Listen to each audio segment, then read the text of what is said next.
What's up, Elite Gamers? Welcome back. This is Abe, bringing you another edition of Lost Relics. Today, I have a... Uh-oh. Oh, no. I thought I had ventured enough. Anyway, that is a... Today I have an adventure that's going to put me over the top, I believe, for scavenging. So I got 100 XP left on that.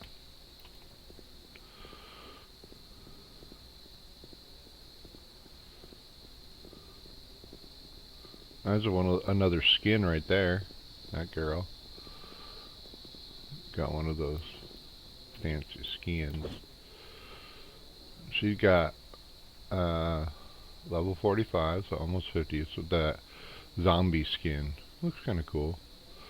She's got a blockchain indestructible axe, so she's doing epic quests, and an arrow piercer.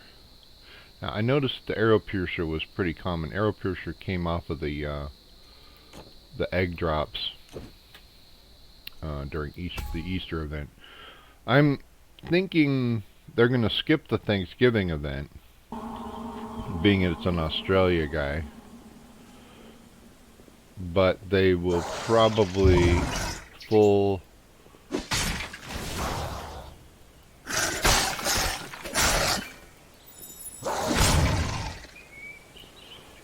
layout of new content will come at Christmas, most likely, is what I'm thinking.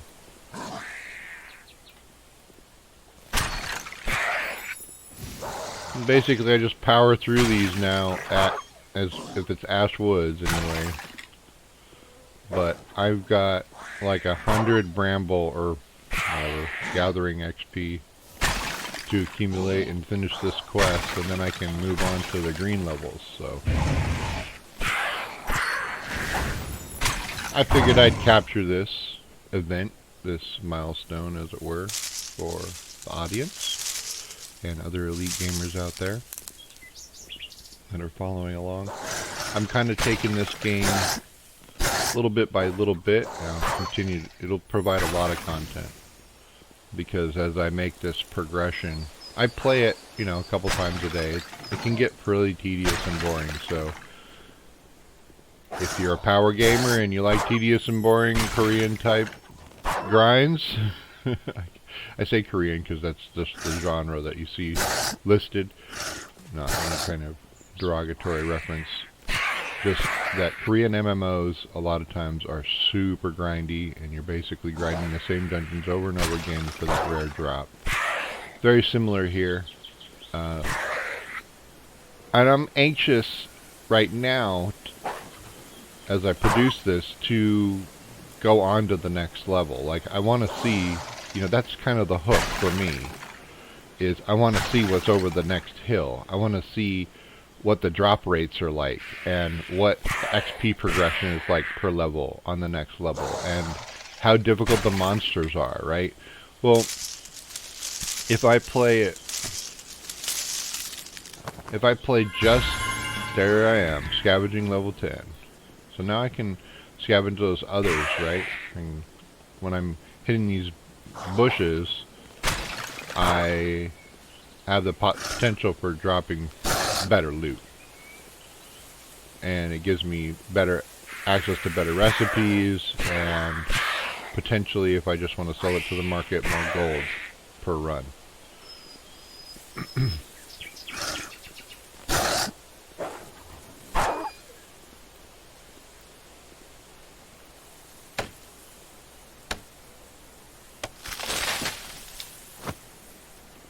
So picking up, it's kind of interesting. I was thinking about it last night.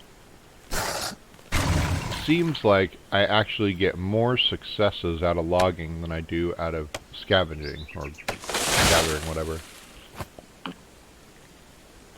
What's the official? What does he call it? Officially call it scavenging. So I've been adventuring about the same, and I mean, over the span of the last two levels, from 8 to 10, right?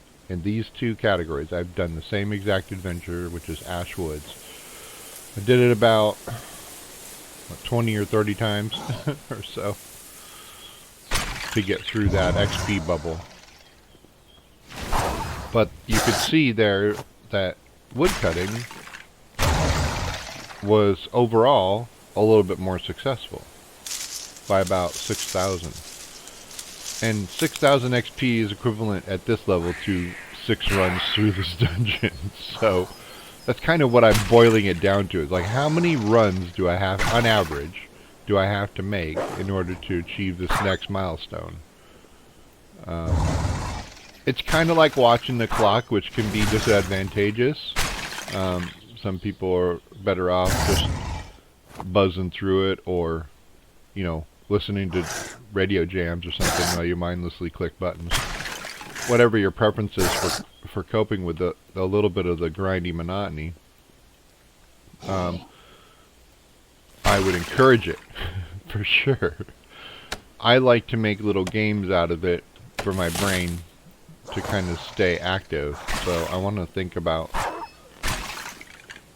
I have a tendency to think about different aspects, like how can I get a little bit more out of it? How can I push this envelope a little bit more to get more efficiency? Or, you know, what is there, like, for instance, I had an insight I shared in another video where basically I was looking at carrying a lot of food, and you'll see that as we go through, I'll carry a lot more into these next levels, especially when I haven't run it very often. Because one, I don't know what monsters I'm going to encounter, and two, I don't know what the heck those monsters are going to do to me. So each monster has its own kind of kite or fight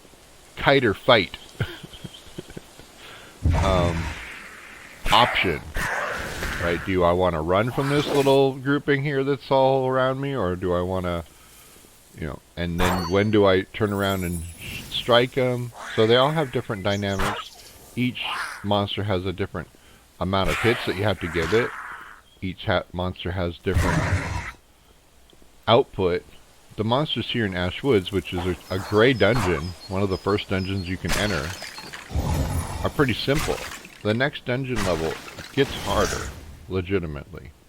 Yeah, you have almost twice the damage to bow, but on your weaponry you have almost twice the damage. But like the speed tolerances are different, the wind up is different, and you'll see what I'm talking about if you keep following. By the way, smash that like and subscribe to get the latest updates when I upload new videos. Just hit the like button. It helps with YouTube analytics. When somebody likes and subscribes, it pushes it into more audiences that have similar interests. So you're basically helping the community by doing a like or a dislike. Doesn't matter. The subscribes will basically give you easy access to my playlist that I set up, and I'm gonna span more games. Like right now, I'm just focusing on some Lost Relics because that's what I'm into right now. But I go through a variety of periods. So as I move through different games, and I like to test a lot of free-to-play games. So as I move through different games, I'll have lots more updates for you from a variety of games. Sometimes I just do a little bit. Sometimes I'll showcase some feature or an event. I like showcasing events because usually there's a little bit more people power behind them, like there's more interest in them, so you can hit a broader range of clienteles, maybe generate more organic interest away from your marketing. And for instance, like right now at the level of this production, I'm producing this in November of 2021, and I've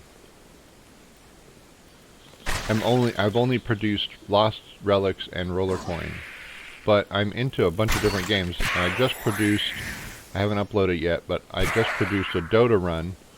So I play a lot of Dota 2, but those are like hour long, so they take a lot of data space, and it takes a lot of, I think a gigabyte to upload takes almost 3 hours at my connection rate, because I have complete shit connection up here in Alaska. So we're looking at some of these options, and we want to expand and stuff. So whenever you hit that like, subscribe, share, or comment on videos, on any or all of my videos, which I would appreciate, then it tells YouTube, hey, this is generating some interest. Maybe we should throw it to the top of people's playlists that are similarly oriented. And that's what you see when you're looking at that sidebar when you're going through YouTube. You'll see basically similar videos along what you had either searched for or had viewed recently. So as those get driven to sidebars, as new channels get driven to sidebars in particular, because you guys liked and subscribed and want to help it expand, there's more random hits. So that's kind of the way things end up going viral. Not that I expect like some super interesting, awesome, kick-ass blockchain game like this to go viral or anything, or what effects it might have on the current economy in game.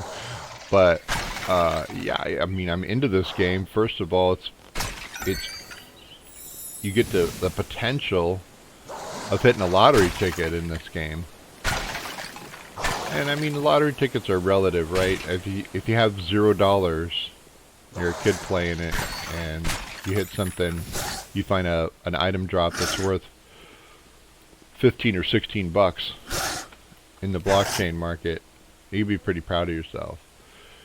If you want to see and experience what it's like to kill lots of really mean, nasty monsters that throw grenades and fireballs and shoot poison darts and have massive swords and hack slash you all to pieces, get yourself a legendary blockchain item and start rickrolling the upper level monsters. That's always an option. That's what's cool. Like if you want to play it slow like I am, then you can. If you want to hyper grind it because you're a power gamer, then you can. How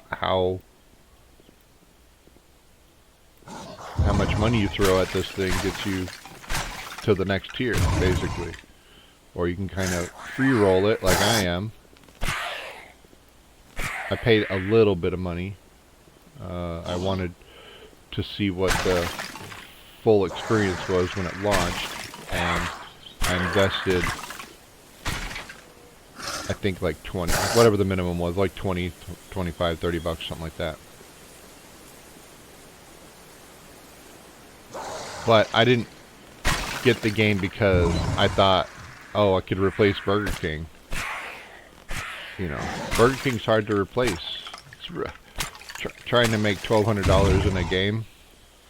Well, first of all, you'd have to grind this game about 3 or 4 years straight before you could start making money like that.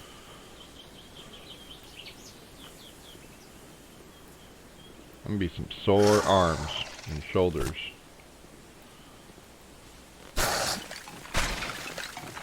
A lot of DoorDash and Taco Bell. Not knocking that. I mean, I make some money on DoorDash and Taco Bell. I love DoorDash and Taco Bell for people, because what's cool about Taco Bell is they're up late, right? Arby's, hell, they'll close at 10. Taco Bell, you're getting orders until like 1 in the morning, right? It's pretty cool. So anyway, moving right along. Don't try to play this game so you can make a fortune. You ain't gonna make a fortune out of this game. There are some other cool blockchain projects coming online, and I hope to make at least some cursory commentary and review on them. One of the things that are coming out, I noticed in some of my surfing, is, oh, what the heck did he call it? It was Elon Musk. It came along the lines of the Shiba Inu stuff, which I made a ton of money on. I bought in at like 2,600. It went up to 7,300. I dumped out. I was like, okay, I'm happy with 200%. I'm good. I think that happened in a week. 1 week span. Make 200% in 1 week.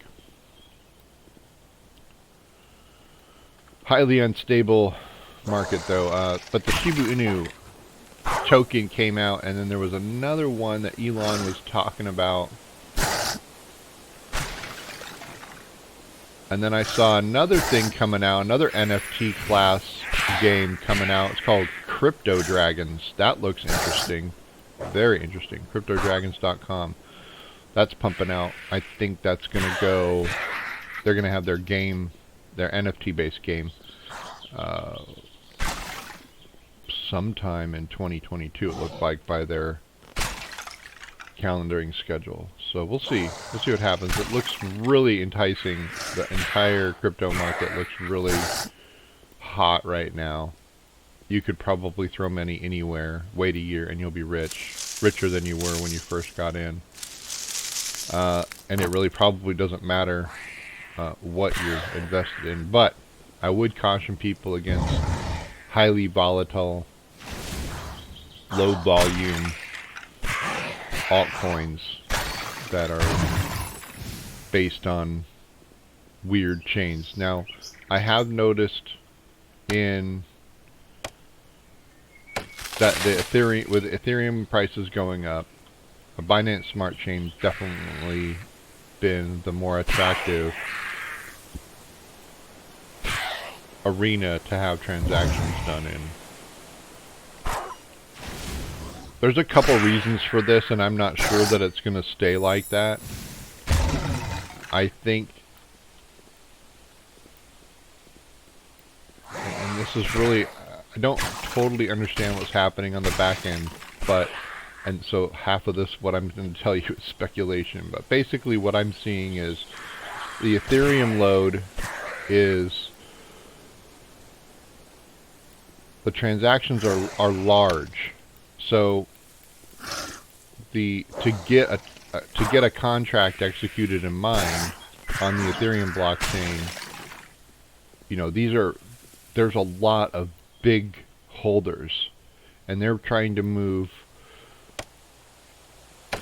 you know, double-digit levels of Ethereum around, not sand, dust, whatever levels of Ethereum, but large volumes, like hundreds or thousands of Ethereum per transaction. Well, the higher value your transactional volume is, the less you pay per equivalent coin being moved over, right? So the long and short of that is,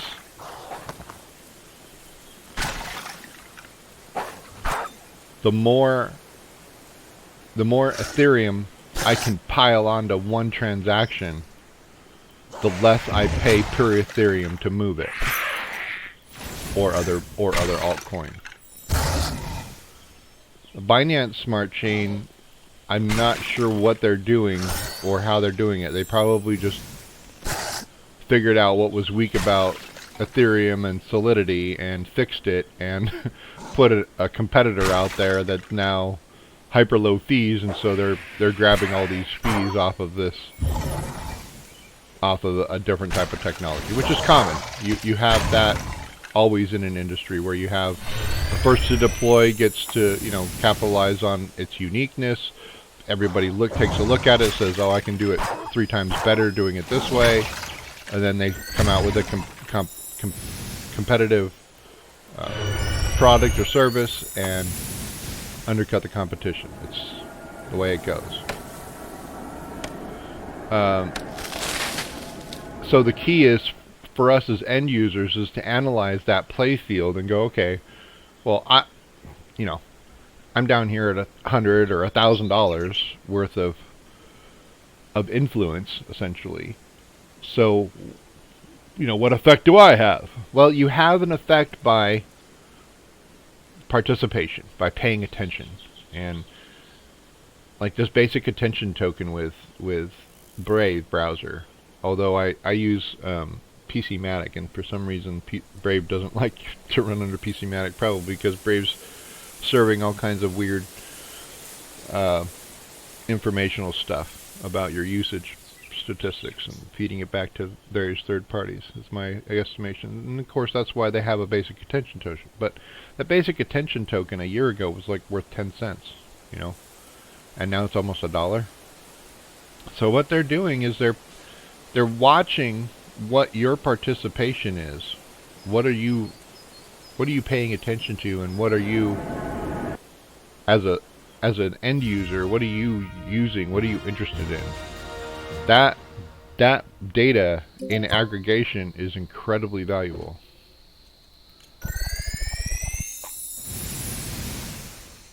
$60 gold. Seems like a lot, but it's not. You know, 60 gold is like opening a chest inside the dungeon. The big yeehaw is this right here. Scavenging level 10. Kaboom. Scavenging level 10 allows us to move into the green difficulty. We are no longer commoners. We are proper adventurers now. And what's this guy got? A criminal's katana and a nightwood bow. Now that's a common set. Oh, this is the one. Diabolical deal maker. Oh, mythical. 710 damage with a 10% chance to summon a swarm of bugs to attack target for 5 seconds. And then Calamity of Crows. Look at that. 120 engine. That bow right there, which I'm guessing he probably actually picked up. Didn't buy it, but picked it up. That bow right there is worth, yes, $400.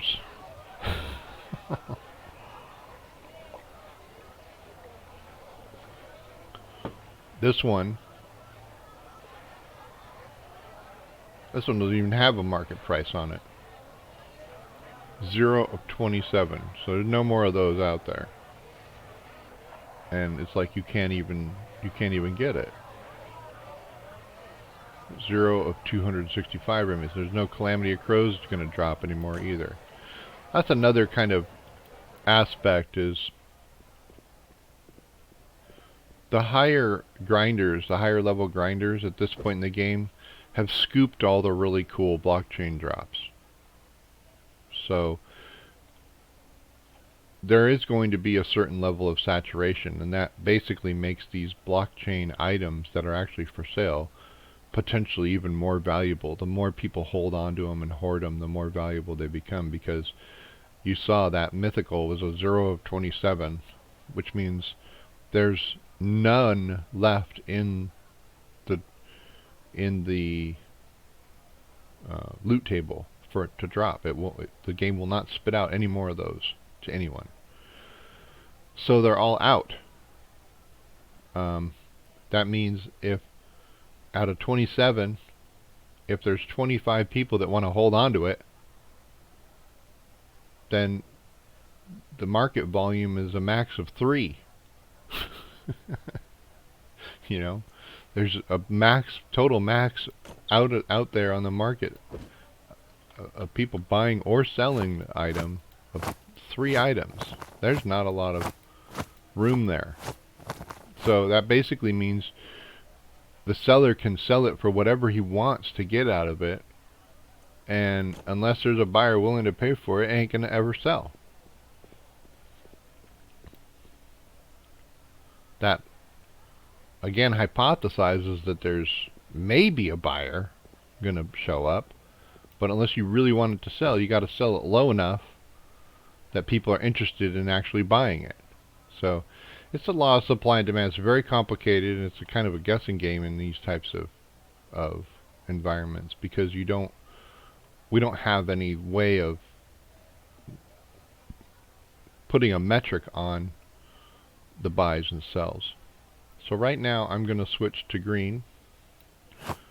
I had picked up a green solid axe in a dungeon before, and then the guard's bow is the upgrade. a green upgrade. But I also need to upgrade my gathering items. So I'm going to put my green fishing pole in, and my green pickaxe in, and my green gathering gloves. I thought I had an axe, but I might have to go make it.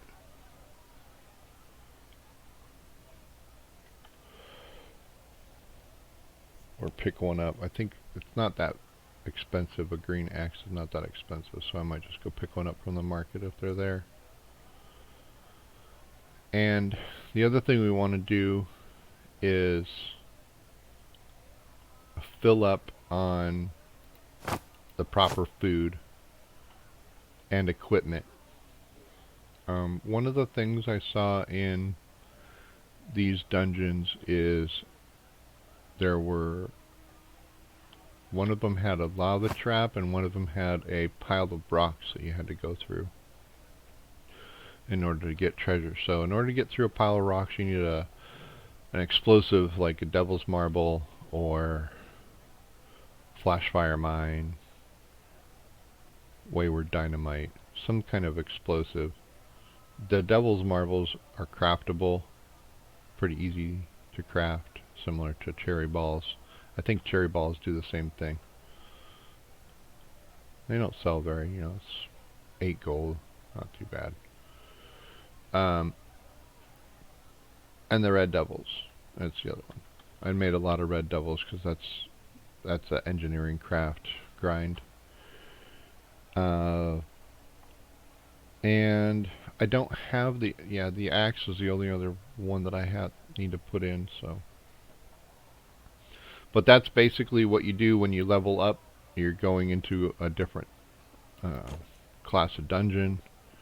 You gotta switch out your equipment. Which includes getting food, like I was saying. Food and potions. I probably actually carry an extra green one, just in case. Because some of these dungeons I haven't done very often. And so I may screw up a lot going through them. But this is what I was saying earlier. You want to make sure that you're not basically wasting food or potions because you want to pick up something from the dungeon.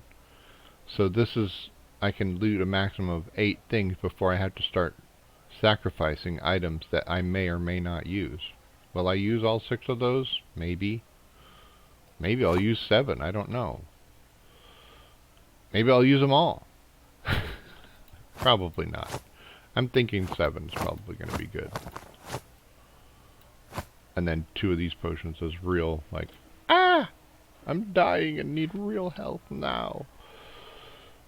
The other option, if you're really worried about going into a new dungeon, is to carry a town center teleport scroll with you. So that's always a possibility. The other thing I noticed was I think I need a fireproof potion, because the fireproof potion, I put that on my hotbar so I can just press 9 and drink it. The fireproof potion will allow me to get around those lava pits, I believe. Yeah, immunity. So I saw some dungeons saw some areas, secret areas in the dungeon, arcane pits I think we were running.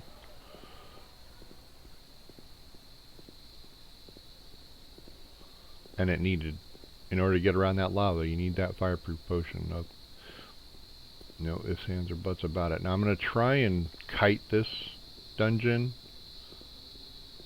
I'll just go into one that I haven't run before, so that you get a full feel of how noob I am.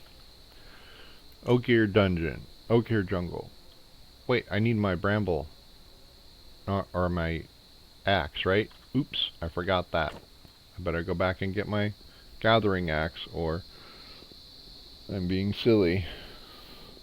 Wasting my time in a place that has gathering or wood cutting, but then I don't have the equipment to cut it down, that would make people, an adventurer especially, a very sad panda.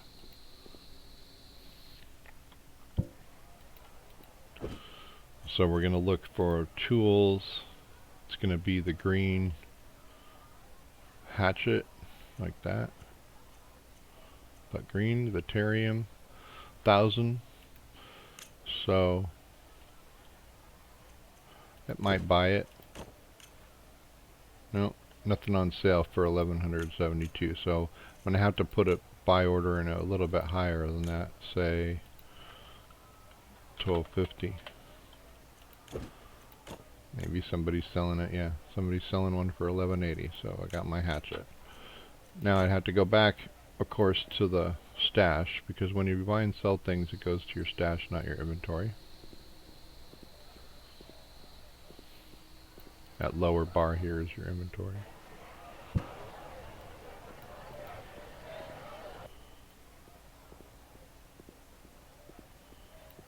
And this is the stash. Okay? And then, so I want that hatchet. No, there we go. Now it's, if you know you're gonna, I'm kind of taking a risk here because I'm taking green items, 2 green items into an adventure I don't really need to take. But I'm being lazy too. I can actually craft the 2. I'll have to buy them like that hatchet. Can't quite craft the Vitarium hatchet yet. Or maybe I can, I forget. No, I don't think I don't have the forging yet for the Vitarium. If I buy the Vitarium ore or ingot off the market, I can craft it. I have the ability to craft it, but I don't have the ability to smelt the ore. I bought a 30-day pendant, it's almost out, because I wanted to experiment with the new patch and some other things with what they limited, how they tiered out like the dungeons and stuff.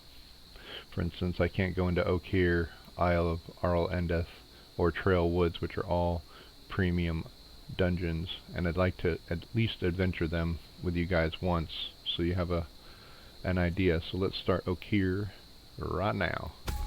Now please understand, I've never done this before. Totally, completely new, but it's similar to Lost Ash Woods, so.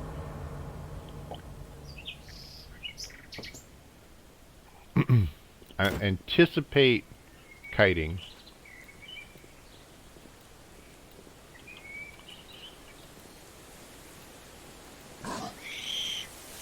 But you never know.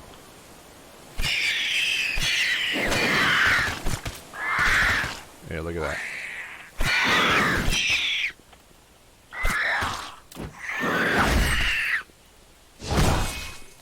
That guy's serious business. Look at how much health I just... One encounter, 1,000 health. There's gonna be problems unless I figure this out. Like, serious problems. Maybe I should have brought that teleport scroll after all, right?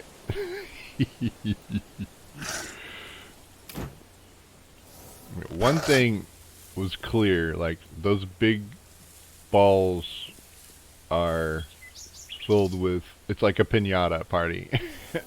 And the other thing I don't like is I noticed that the power shot that I gave those little guys, like, went right over their head. It was like, yeah, we don't care that you're power shooting us. So I didn't really care for that. That's a bad combo. Those are pretty easy to avoid, but that other one, him, cannot avoid him. Oh, well, that was one shot for him. That's good. At least my bow is doing better.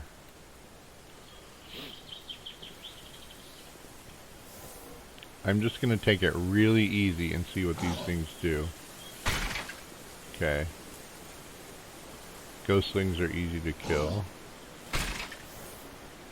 One volley with the power shot.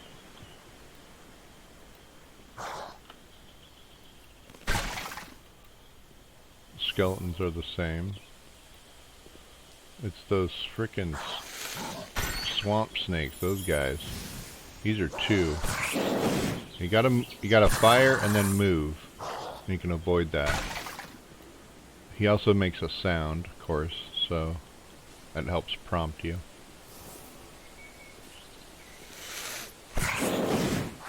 Yeah.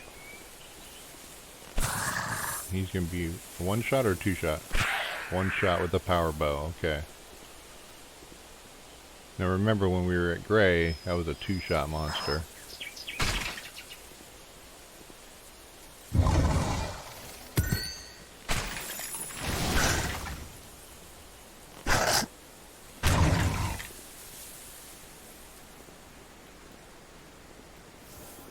That's kind of interesting.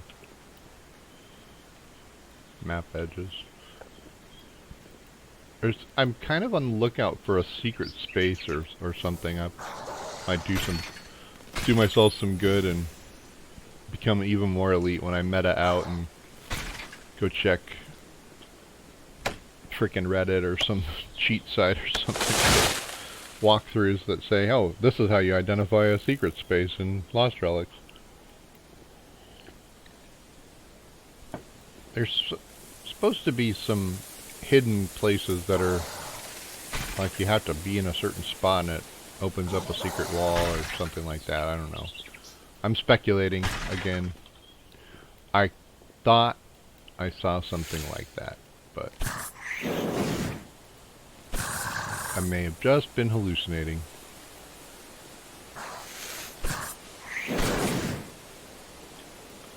I know it was dangerous. I actually caught the ghostling on the other with one of the power shot arrows instead of it all going into the serpent.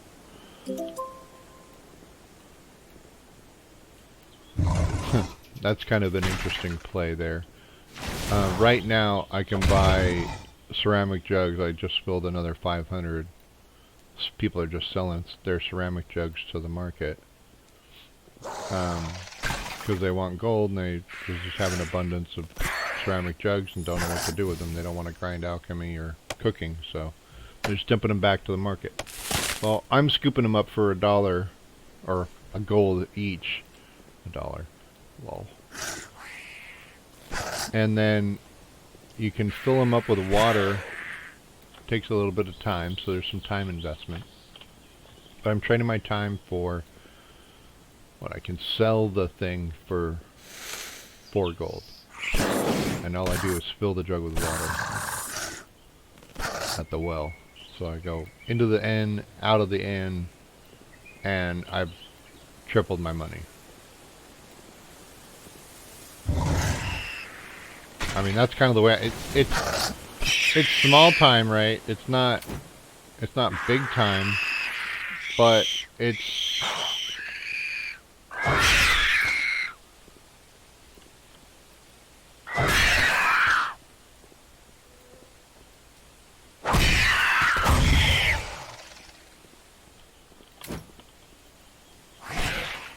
profit. I'm like, okay, well, if it's there, you know, if people are gonna throw me,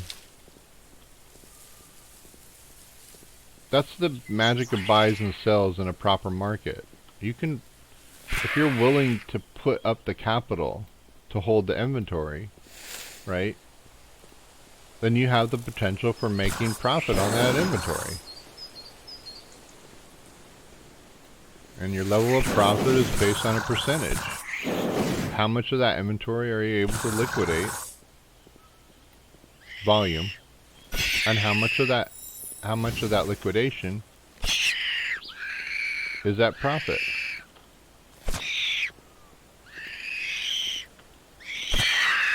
I do not like those guys. They are mean.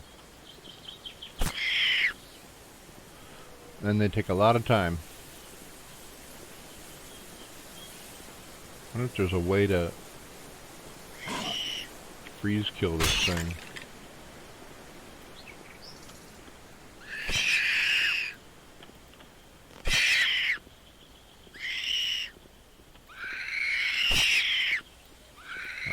Like, unforgiving, one at a time, tiny targets. Very difficult. Not fun.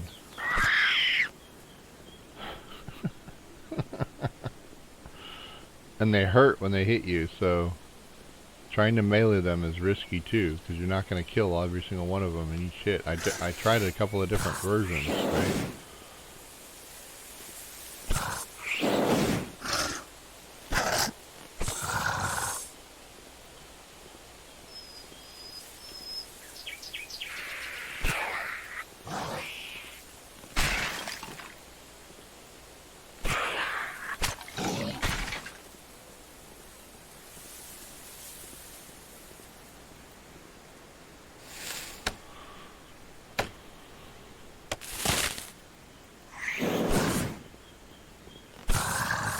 That was very close.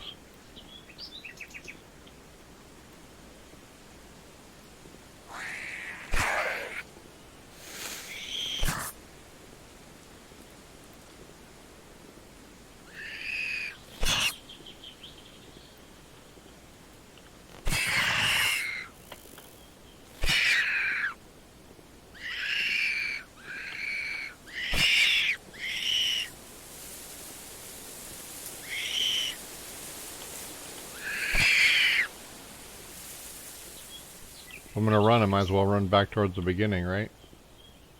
Just don't want to run into new monsters. Oh, I got all of them in one spot. That was good. It's like, even though I power shot, 2 of the arrows miss them.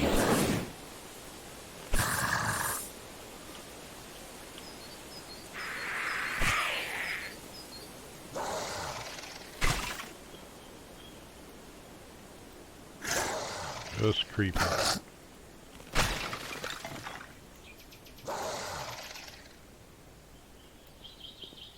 Oh, that's like a wizard or something. Well, what he does. Let's not find out yet.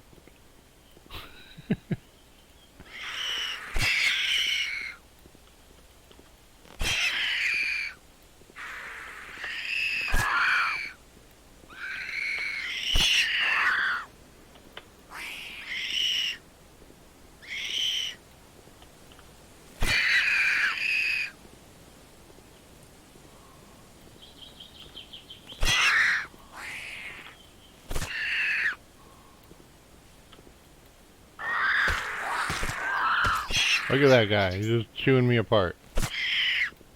And you can barely hit him, like, I'm power shotting, but it's missing him. And I don't know, he's done a lot of fixing on the bow. Those are really tiny hitboxes, so I'm not sure if it's still glitchy from his patching, or exactly what's happening. I'm clearly firing at them and through them, and it's not hitting them. So I'm a little disappointed in that. It feels like a bug, but maybe isn't. And that's, when you see that in a game, you're like, I don't know if I want to waste this time complaining or not, if I'm just going to sound like a troll.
I got talking to my lady a little bit and distracted from the game. And it's always fun because you find out what your weaknesses are. Uh-oh. It's on now.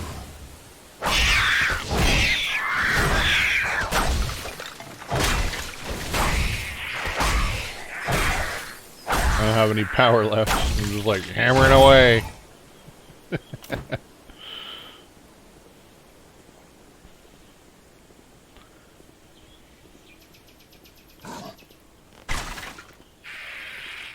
You guys see I got some nightwood logs from a green tree. So I had talked in previous episodes where, you know, grinding these wood cutting and mining and scavenging and fishing, because they give you some of the precursors for crafting and crafting more advanced items. They're all virtual items, but if you're gonna adventure like I am, where I'm not throwing $1,000 this game and $150 in transaction fees to move from engine to jump engine,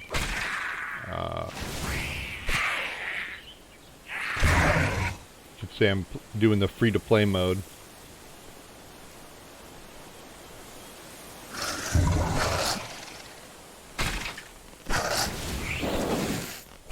I'm gonna invest in things that are gonna help me in my adventuring.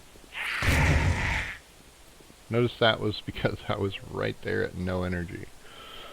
So take a break, stand up, stretch your back, pull those shoulders back, tuck your chin, you know, like be mobile. Oh, it's okay, you're just letting your energy regen. It's good.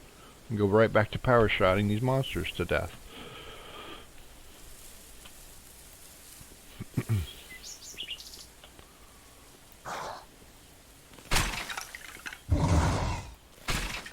Posture check yourself at least 3 times every run.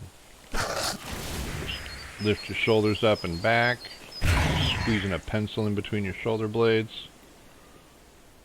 Make sure your head is aligned with the screen, level with the screen, or good ergonomics. So your back is straight and upright, your feet are flat on the ground. No pressure on the back of your legs.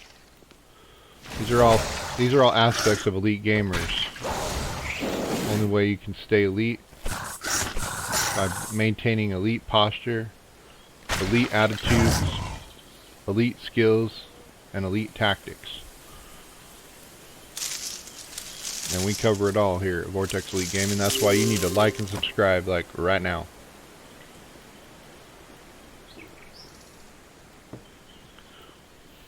I want to hear from you even if you think we suck. Smash that thumbs down button, be like laughing. Troll the channel, I don't care. I might reply with something snippy and trolly myself, and then everybody laughs, and we all enjoy being elite gamers together. Ah, we can be one big happy family. Hold hands and sing kumbaya. Invite each other to Running Man in the desert. It'll be cool. I always wondered about internet connection in the desert.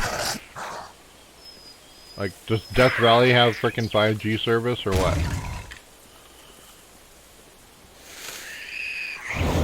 Anybody know for sure? Let me know.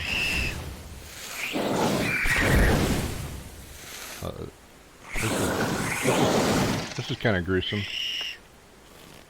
This could be really bad. If I pop that without getting these poison guys done, bad news. Bad news could happen. Ooh, he's trying to stun me too. Oh, I killed both of those. Look at that eliteness. I killed the 2 that I needed to kill before opening this guy's egg ball up. Oh boy. Ready?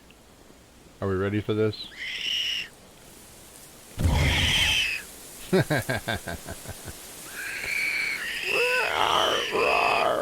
We need to eat him. Oh my gosh. I can't even run far enough away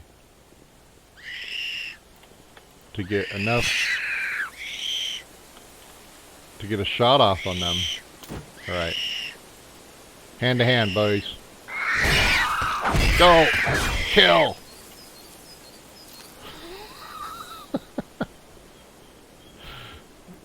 Eat some more of this tasty food. It just started bleeding.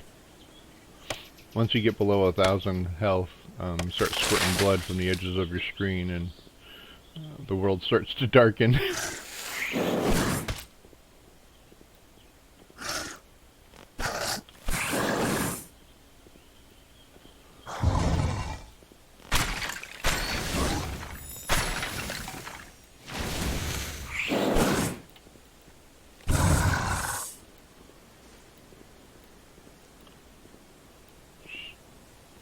Take it easy, homie.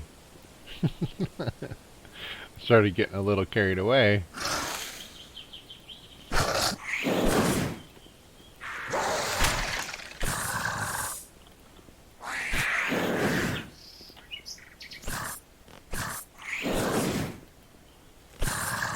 Those are definitely 6-shotters with an advanced bow. So, 2 power shots. Shoot, move, shoot. Shoot, move. Ah! Don't do that. Hold the space bar or the shift bar down if you need to. At least I can get my shot off before he gets his off. That's encouraging. Those guys actually only need 1 arrow. Power shotting them without reason. Yep, just 1 arrow. These guys need a power shot. Or to be left in a corner where they can't hit you. Nope. They definitely want to eat me. Switch to melee. Power through. Power. Power. Okay, that's definitely the way to kill those guys.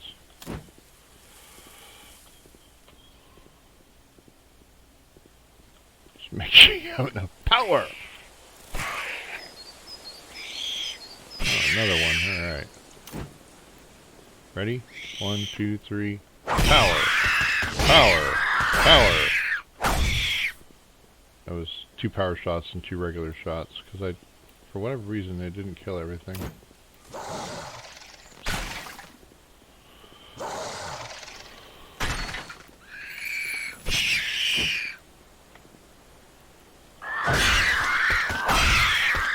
Oh, because they were piled up 3 at a time.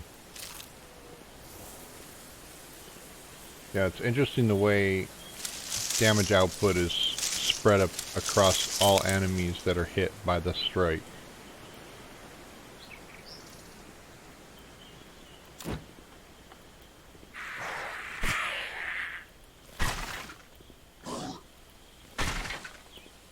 Remember, I don't have to hit those with a power shot.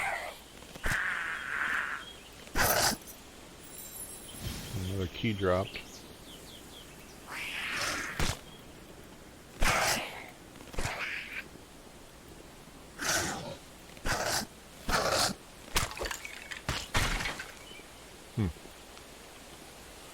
Oh, I forgot to mention, I didn't upgrade my rune leather because ostensibly on these events, I should get the next upgrade. I should get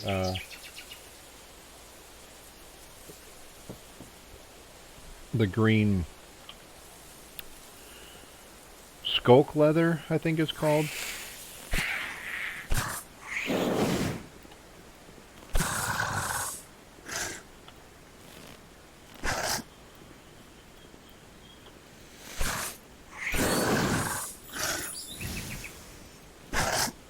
Might get 1 or 2 skulk leathers max per run.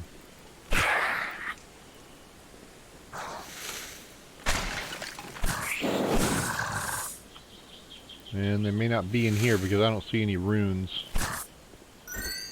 The wolfies on this adventure. It might be Isle of OKHIR, or Isle of El Ardeneth, or however they pronounce it. that has the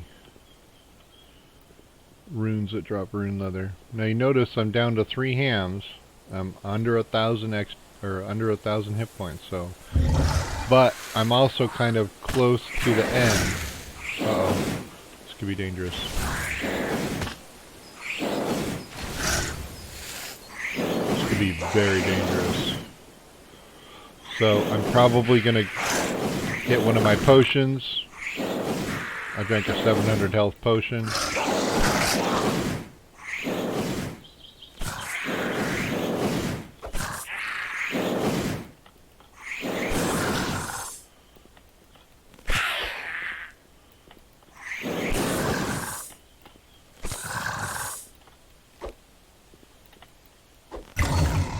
Just in case. Just in case. I was saying before I got ransacked there that I'm fairly close to the end. I have 3 keys gathered, but no treasure chests, and I haven't seen any splits in the map. So we'll see. Another thing to notice, you see the 28 XP off of brambles now.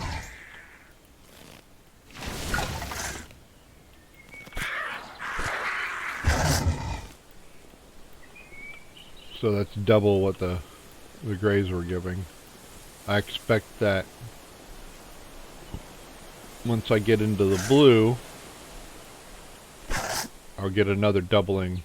It should be 46 XP. I'm not sure.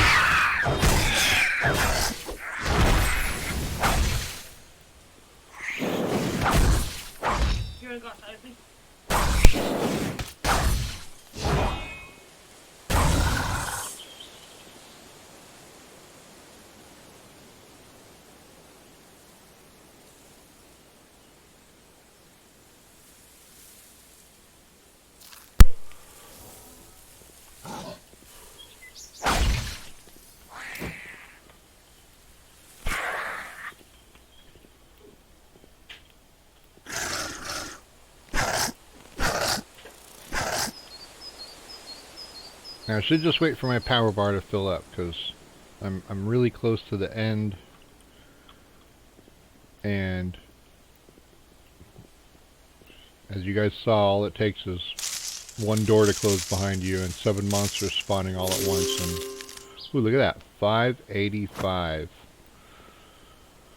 XP is like 2 bramble bushes in normal, right? So I think I covered this a little bit before, where the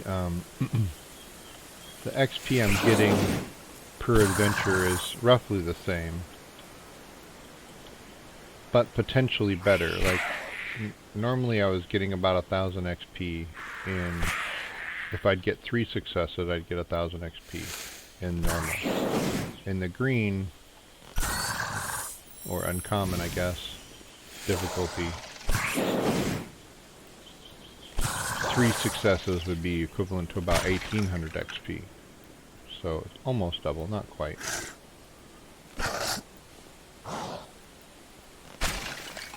But instead of traveling 20,000 XP, which is essentially at 1,000 apiece, it'd be 20 adventures. If I'm getting on average 1,800 XP per run to cover 24,000. That's like, what, 1.5?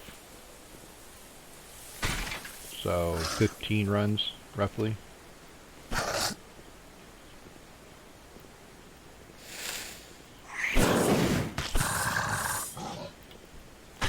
$15 to progress a level rather than 20 runs. So it's not perfectly scaled. It does scale harder as you go on, but at least you're getting more XP for success. So it feels good, right?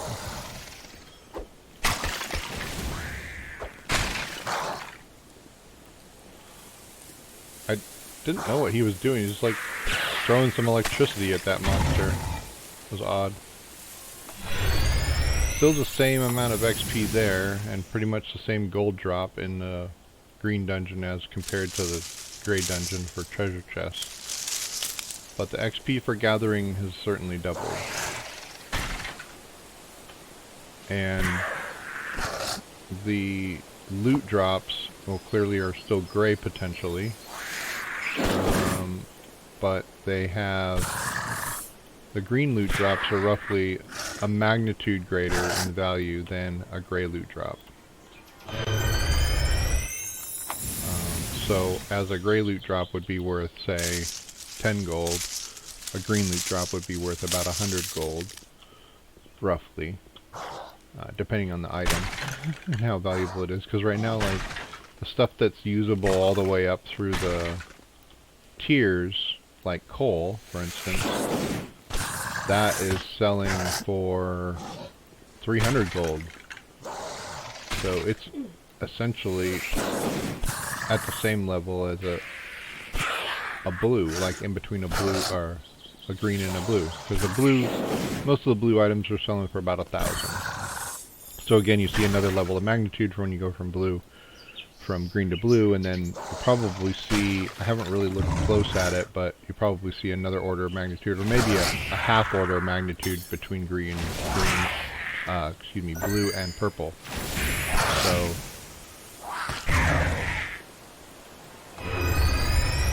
I